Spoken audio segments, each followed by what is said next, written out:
Hello friends, hope you are doing well.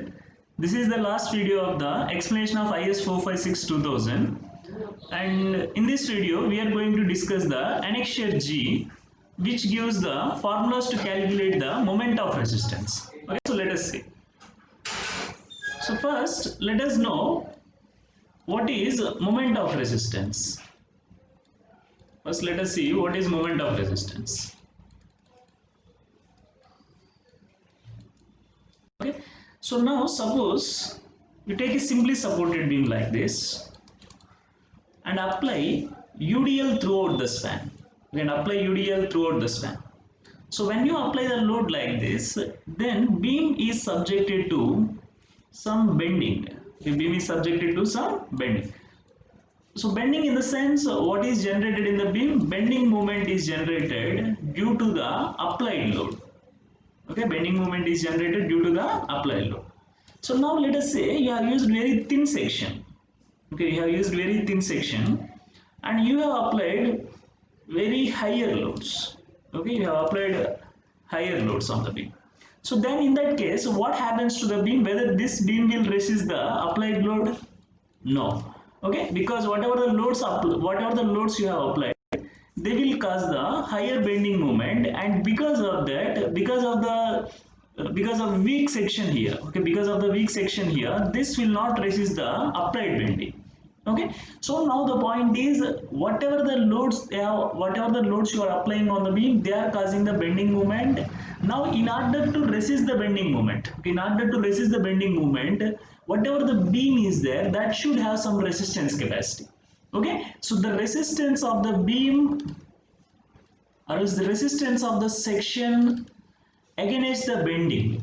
Okay, resistance of the section against the bending, that is called as moment of resistance. Okay, so now how does this moment of resistance comes is, okay, now consider a singly reinforced section. Okay, this is the singly reinforced section, and in this singly reinforced section, whatever this portion is there, okay, whatever this portion is there, this will be under compression. Okay, this will be under compression. That means above the neutral axis, whatever the concrete is there, that will be under compression, and whatever the steel bars are there here, they will be under tension. Okay, so above the neutral axis, concrete is carrying the compressive stresses. Below the neutral axis, steel is carrying the tensile stresses. Okay, now the thing is, if the beam is in equilibrium, compression force is always equal to the tensile force. The compressive force is always equal to the tensile force. Okay, so now whatever the compressive force is there, for that the centroid is here. Okay, whatever the compressive force is there, for that centroid is here. So this centroid is located at a distance of 0.42 XU. Okay, whatever the centroid is there, that is located at what distance? 0.42 XU from the extreme compression fiber here. And then whatever the centroid of the tensile force is there, okay, is located at a distance of d from the extreme compression fiber. Okay, so remember that this compressive force is acting at a distance of 0.42 XU from the extreme compression fiber, and this tensile force is acting at a distance of d from the extreme compression fiber. Okay, so let us say compressive force is acting at this point and tensile force is acting at this point. Okay, so this distance is how much? 0.42 XU, and this whole distance is how much? D. Then what will be this distance here? D minus 0.42 XU. Okay, now the thing is, if you take two forces, which are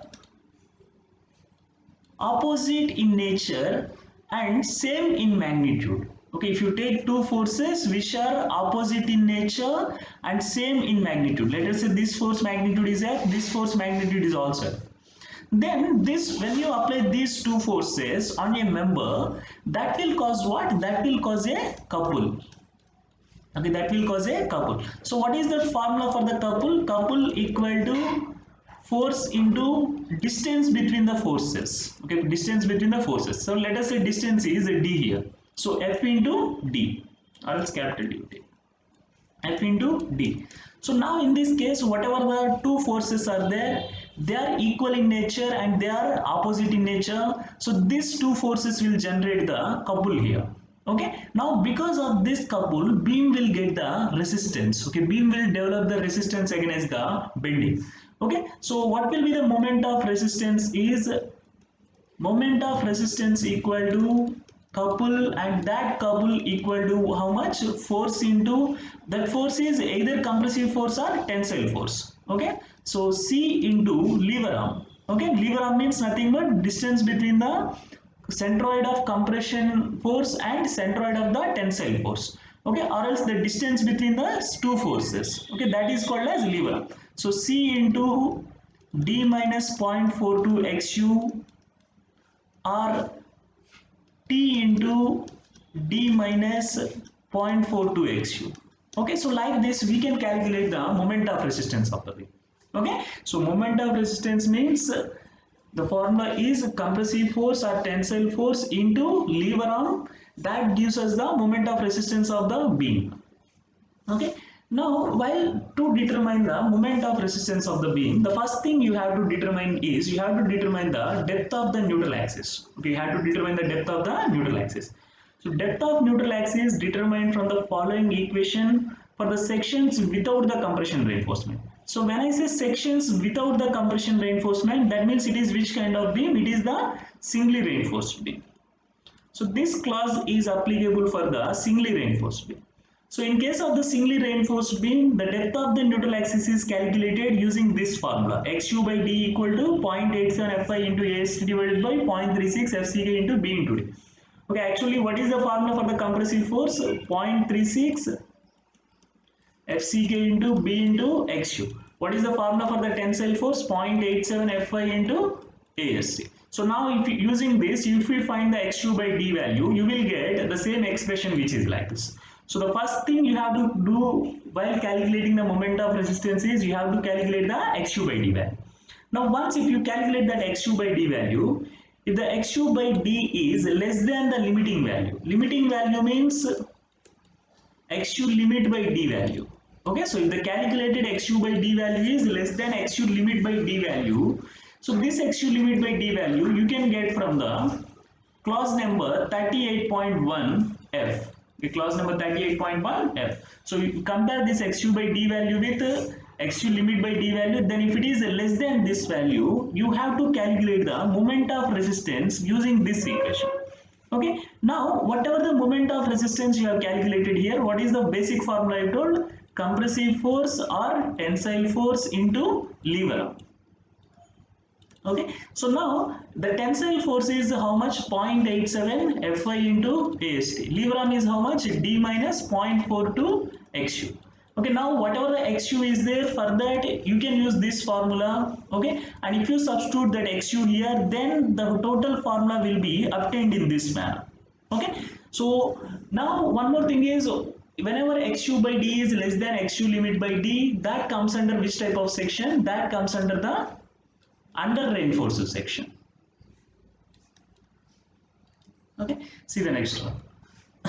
If the value of the xu by d is equal to the limiting value, okay, now xu by d is equal to the limiting value or maximum value, xu max value, both are same. So if xu by d equal to xu max by d, then we have to use this expression to determine the value. Okay, so now again it is the same thing. Okay, whatever the compressive force is there, that is 0.36 fck into b into xu, and lever arm is d minus 0.42 xu. Okay, now the thing is, if you do modifications here again, that means take d common here, then you will get the same formula. Okay, so like that we have to determine.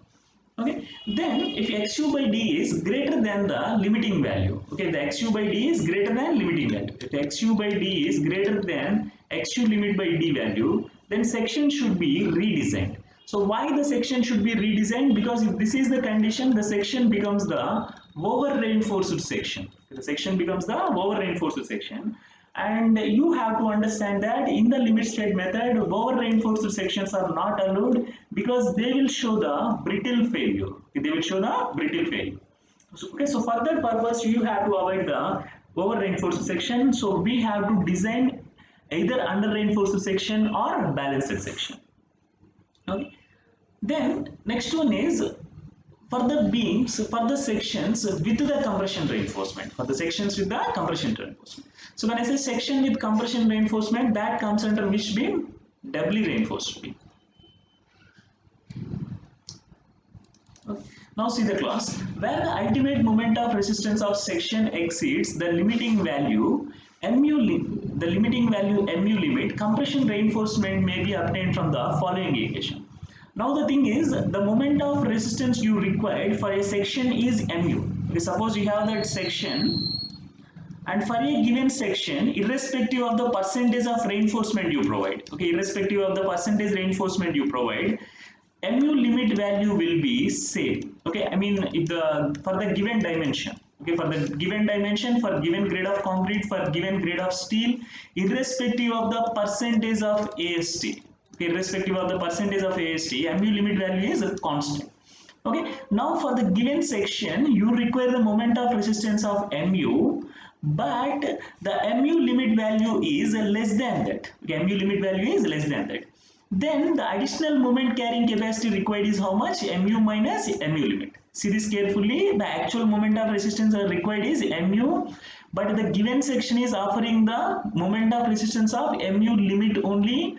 In that case, whatever the additional moment carrying capacity you require, that is how much? Mu minus mu limit. Okay, so in this case what we do is we will provide the reinforcement in the compression zone also. Okay, we will provide the reinforcement in the compression zone also. Now whatever the reinforcement you provide in the compression zone, that will give us the additional moment carrying capacity. So this area of the steel, okay, this area of the steel is calculated using this formula. So what is FSE is, that is the stress in the compression steel. Okay, FSE is the stress in the compression steel, and ASC is area of the steel in the compression, and D minus D dash. D already you know, that is the effective depth of the section, and what is D dash is, D dash is the effective cover for the compression reinforcement. Effective cover for the compression reinforcement. So using these values, you can calculate the area of the compressive steel required. Okay, so this is about the calculation of moment of resistance for the singly reinforced beams and doubly reinforced beam. Okay, so with this IS 456 is completed. So in the coming videos we are going to discuss the IS 1343-2012, that is the code for the pre-stressed concrete. Okay, hope you enjoyed all the videos of this series of IS 456-2000 detailed explanation. So please share it to your friends and subscribe to our YouTube and Telegram channel. The link were given in the description. Thank you.